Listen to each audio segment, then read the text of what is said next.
Kamusta mga pre? Episode 1 dito sa channel natin. Gagawin nating 2-part series to. Ito yung biyahe ko papuntang Mabani. As promised, panoorin natin.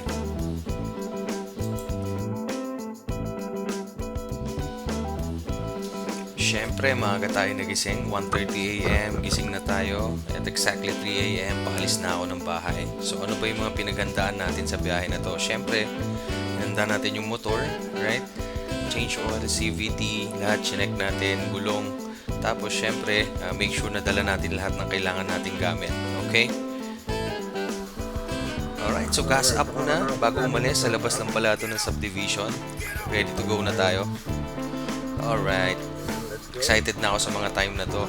Alright, so I decided na dumaan sa Laguna.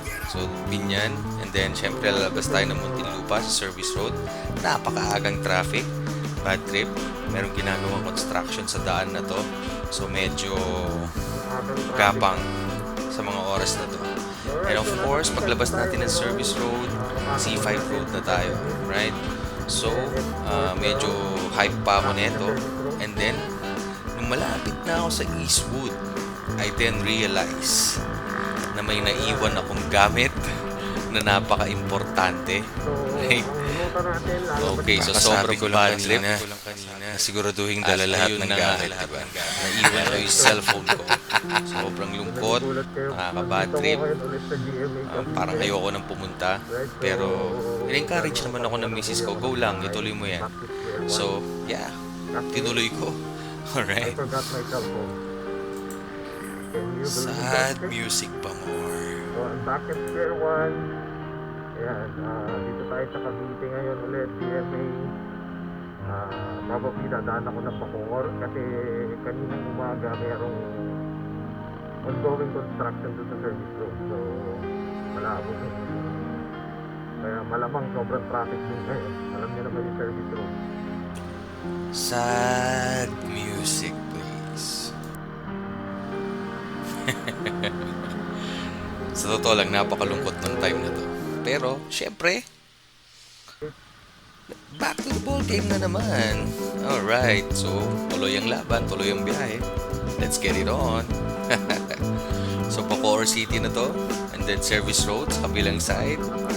Service road ulit. Pagkatapos nito, paglampas natin ng gate 3, nagkaroon ng maraming aksidente. Yan. So, malamang nabalitaan nyo yung cooking oil spill, right? Sa Skyway na tumapon sa baba. Ang dami nagkarambolang motor dyan na aksidente. Dito naman sa northbound, nagkaroon ng maraming aksidente ng kotse kasi sobrang traffic. So, hindi kasi kumakapit yung gulong sa daan dahil dun sa oil. So, ang dami ring na disgrasya dyan. Kaya gapang din yung northbound papuntang EDSA. And of course, ayan, nakalabas na rin ng EDSA, right? So, Guadalupe na tayo. This is 8 AM in the morning. So, yun, naisipan kong huminto sa gasolinahan para siguro linisan yung gulong ko tsaka yung brake sa brake ko. Kaso, well, dead man, tuloy-tuloy na lang yung biyahe. Bahala na. Mag-ingat naman tayo mag-drive. Tamang chill lang tayo magmaneho. So, yeah, tuloy-tuloy ang biyahe. It's a gaming. Ugasan yung tulog ko. Kasi madulas pa rin siya eh. Kahit wala na ako doon. Parang may kumapit ng mga langit eh. Alright, so update. Nandito na tayo sa Valenzuela. Valenzuela City na mga pre. Super late na talaga. Gapan City. So, hindi na ako nag-record sa biyahe ng Valenzuela going to Bulacan and going to Ecija kasi sobrang traffic. Syempre, dumaan pa rin tayo ng Plaridel Bypass, right? Tapos, lumabas tayo ng San Miguel, Bulacan. So, Gapan City na to. Okay? And after that, nalampasan na natin ang Cabanatuan. Nandiyan na tayo sa San Jose City, Nueva Ecija. So, mga ilang kilometro na lang at aakyat na tayo ng Santa Fe. Right? Isa sa mga pinakamasarap daanan sa biyaheng ito. Alright.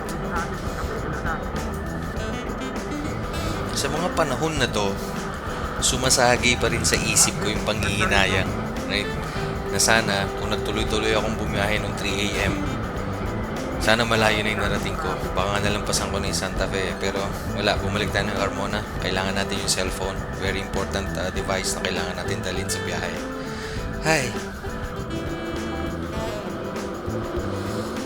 And eto na. Ito na yung pinakahihintay. Parang pinaka-highlight ng biyahe. Ito yung pinaka-paborito kong part ng biyahe. Yung pumunta ako ng Norte. Siyempre, ang pag-akyat sa Santa Fe. Sa Dalton Pass, right? So, ito yung pinaka-magandang trip dito na daanan. Yeah. Dami ko kasi tigil kasi masakit yung likod ko. Alright. So, just chilling here. Maluwag yung zigzag today. Bankingan. Enjoying the view. Ito, makikita mo sa lugar na to. Kaya nga, nung bata ako, tuwing bumabiyahe kami ng mother ko, I make sure that I'm awake pag dumaan ako sa Santa Fe. Siyempre, dahil na sa mga liku-likong daan at mga napakagandang view. At kung minsan nagkakaroon ng stopover sa taas ng bundok at napakalamig talaga ng lugar. Kaya gustong-gusto ko siya nung bata ako. Na-share ko lang pare. Na-miss ko na pala yung nanay ko. Rest in peace, mom. Love you so much.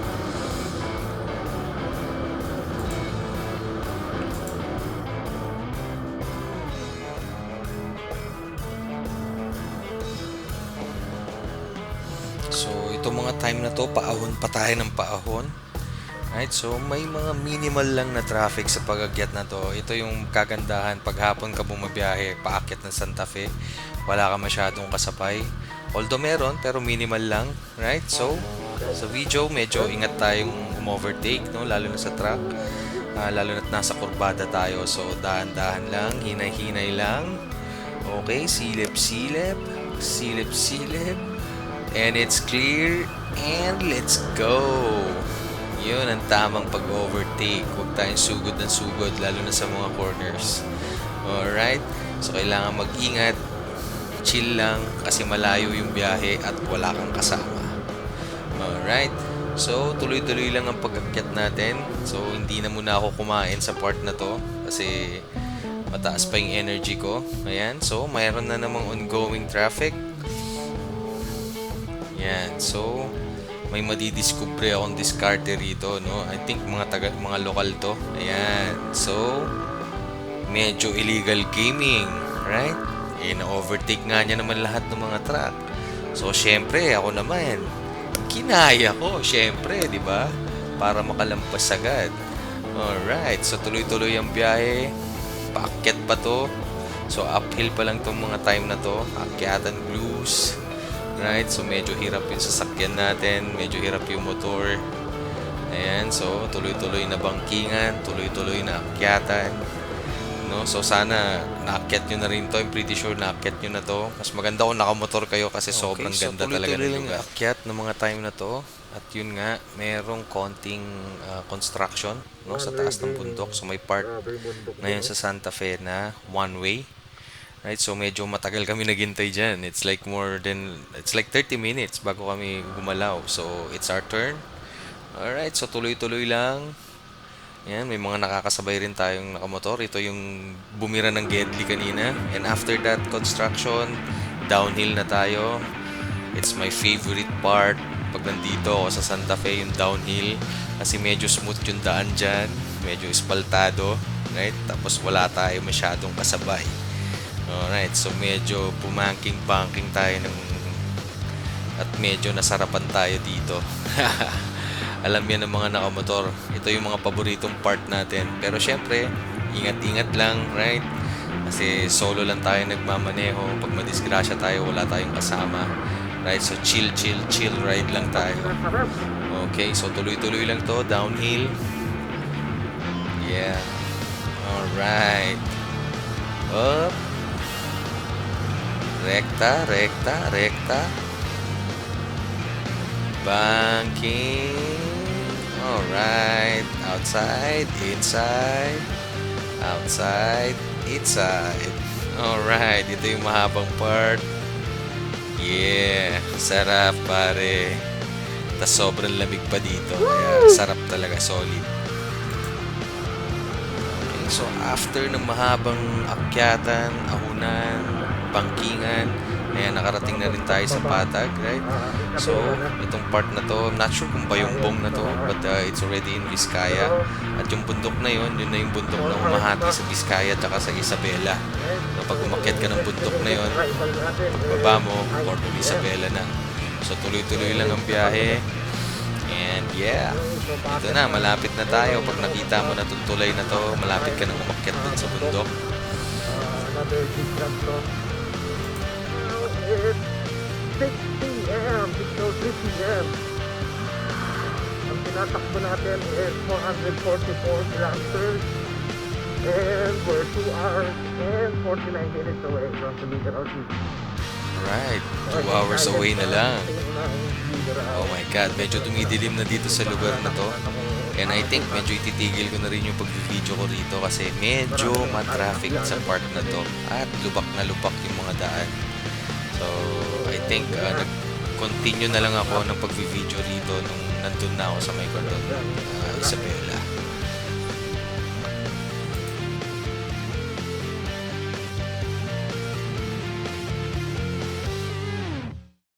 Alright, tuloy-tuloy pa rin ang biyahe. Nandito na tayo sa Cordon. After nito, medyo nag-aambon-ambon na nung nandun tayo sa may Santiago. Right? So, medyo bad trip na biyahe to. Nakita nyo naman yung ulap, no? So, medyo madilim talaga siya. Okay, so next nito, Santiago, and then mararating natin ng San Mateo. Right? So, this is San Mateo, Isabela. And after nito, like, I think kumain ako dito sa San Mateo pero hindi ko na na-video. Doon ako mismo sa may parang pinaka-sentro ng San Mateo. Kumain ako ng lugaw na may halong itik. And so, after nun, tuloy-tuloy tayo. Marami tayong dinaan ng bayan, Ramon, Rojas, Malig. Hindi na ako nakapag-video kasi napakalakas ng ulan. Okay, so itong part na to, nandito na tayo sa may it's between Isabela, Santa Maria, Isabela ata, or at ng Enrile, Cagayan. So, yan.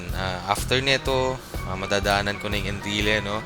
Tapos, lalabas na tayo ng Buntun Bridge. Kaso, lobat na ako sa time na to. Umulan pa. So, hindi na ako nakapag-video nung pumasok na ako ng Tuguegarao. So, nakarating ako sa Tuguegarao around like 9 p.m. So, yun yung time na dumating ako doon. Medyo nagstay na lang ako sa hotel kasi gabi na. Hindi kasi ako nakapagsabi sa mga tao. So, nahiya na akong kumato.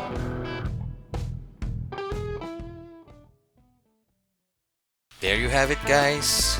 Ito yung episode 1 natin ng biyahe from Carmona City, Cavite to Apari. Alright, so hinati natin sa dalawa. Okay, so sa episode 2 natin, makikita nyo yung biyahe from Tuguegarao City going to Apari. And then from Apari, going back to Manila, then going back to Cavite.